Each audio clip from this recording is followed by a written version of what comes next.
نحمد ونصلي على رسوله الكريم أما بعد فأعوذ بالله من الشيطان الرجيم بسم الله الرحمن الرحيم إن الصلاة تنهى عن الفحشاء والمنکر۔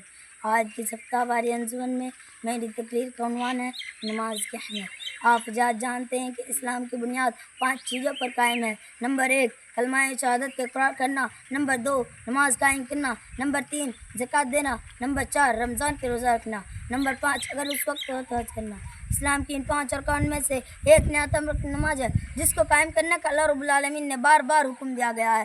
یقیم الصلاۃ، نماز قائم کرو۔ اسی طرح نماز کے اہمیت کا ذکر کرتے ہوئے فرماتا ہے ان الصلاۃ تنہی عن الفحشاء والمنکر، بے شک نماز بیائی اور برائی سے روکتی ہے۔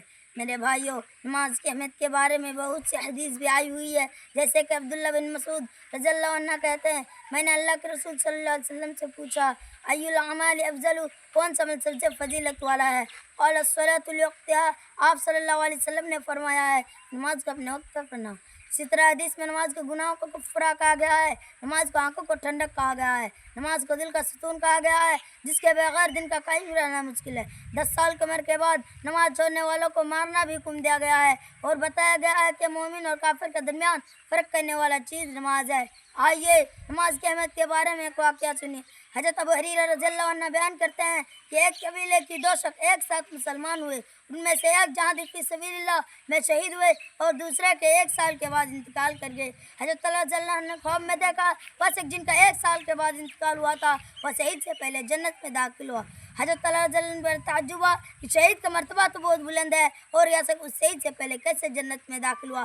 حضرت اللہ رضی اللہ عنہ کہتے ہیں میں نے نبی کریم صلی اللہ علیہ وسلم سے دریافت کیا تو آپ صلی اللہ علیہ وسلم نے فرمایا ہے کیا تم اس کا نیکیاں نہیں دیکھتے گئے؟ کیا اس نے 1 سال کے رمضان کے روزہ نہیں رکھے اور سال بھر کے فرض نماز میں 6000 رکعت سے زیادہ نہیں پڑھے؟ نماز کے اندر اس سے بھی لگایا جا سکتا ہے نمازی فرض زمین پر حضرت جبرائیل علیہ السلام کے واسطے سے نہیں بلکہ 7ویں آسمان پر اسراء و معراج کے راتوں میں اللہ تعالیٰ نے خود اپنے محبوب حضرت محمد مصطفیٰ صلی اللہ علیہ وسلم کو عطا فرمائی۔ نماز پہلے 50 وقت کی فرض تھی، پھر اللہ تعالیٰ نے اپنے بندے پر شفقت کرتے ہوئے 5 وقت میں بدل دیا۔ اس رمضان میں 50 وقت کیا ہے اور اعمال زندگی میں 5 وقت کیا ہے۔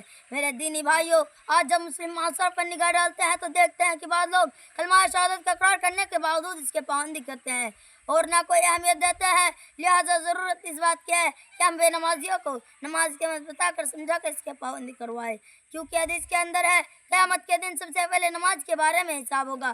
اس حدیث کے ترجمانی کرتے ہوئے آخر میں اللہ تعالیٰ سے دعا ہے کہ ہم سب کو نماز کی اہمیت پڑھنے اور دوسروں کو بھی پڑھانے کی توفیق عطا فرمائے، آمین۔ السلام علیکم ورحمۃ اللہ وبرکاتہ۔